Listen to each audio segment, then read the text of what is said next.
Re റിലീസിൽ ഇരുകൈയും നീട്ടി സ്വീകരിക്കുന്ന കാഴ്ചയാണ് ഇപ്പോൾ കാണാനാകുന്നത്. നേരത്തെ ഹിറ്റാകാതെ പോയ പല സിനിമകളും റീ റിലീസിൽ നിറഞ്ഞ സദസ്സിലാണ് പ്രദർശിപ്പിക്കുന്നത്. പുത്തൻ റിലീസുകൾ എന്ന പോലെയാണ് റീ റിലീസുകളും ഇപ്പോൾ തിയേറ്ററിൽ ആഘോഷിക്കപ്പെടുന്നത്. ഇപ്പോഴിതാ റീ റിലീസിൽ ഏറ്റവും കൂടുതൽ ആദ്യ ദിന ഓപ്പണിംഗ് നേടിയ സിനിമകളുടെ കളക്ഷൻ റിപ്പോർട്ടാണ് പുറത്തുവരുന്നത്.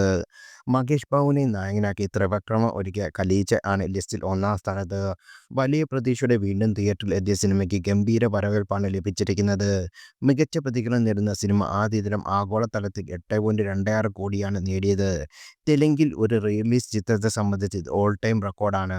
ഖലീജ അഡ്വാൻസ് ബുക്കിംഗോടെ മാത്രം 3 കോടിയോളം രൂപ നേടിയിരുന്നു. വിജയ് ചിത്രമായ ഗില്ലിയാണ് രണ്ടാം സ്ഥാനത്ത്. 8.05 കോടിയായിരുന്നു ഗില്ലിയുടെ ആദ്യ ദിനം നേടിയത്. മികച്ച സ്വീകരണമാണ് ഗില്ലിക്ക് ലഭിച്ചത്. പവൻ കല്യാൺ ചിത്രമായ ഗബ്ബർ സിംഗാണ് ലിസ്റ്റിൽ മൂന്നാം സ്ഥാനത്ത്. 7.10 കോടിയായിരുന്നു ഈ സിനിമ പവൻ കല്യാൺ ചിത്രം നേടിയത്. മഹേഷ് ബാബുവിൻ്റെ തന്നെ മുഖാരി ആയിരുന്നു നാലാം സ്ഥാനത്ത്. 5.45 കോടിയാണ് ചിത്രം നേടിയത്. അഞ്ചാം സ്ഥാനത്ത് ബോളിവുഡ് ചിത്രമായ സനം തേരി കസമാണ്. ലിസ്റ്റിലുള്ള ഒരേയൊരു ബോളിവുഡ് ചിത്രം ഇതുതന്നെ. 5.25 കോടിയാണ് സനം തേരി കസം ആദ്യ ദിന ആഗോളതലത്തിൽ നിന്നേറിയത്.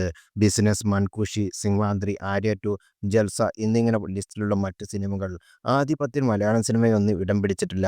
മോഹൻലാൽ ചിത്രമായ ചോട്ടാ മുംബൈ റീ റിലീസിന് ഒരുങ്ങാനിരിക്കെ ചിത്രം റീ റിലീസ് റെക്കോർഡുകൾ എല്ലാം തിരുത്തും എന്ന പ്രതീക്ഷയിലാണ് എല്ലാവരും.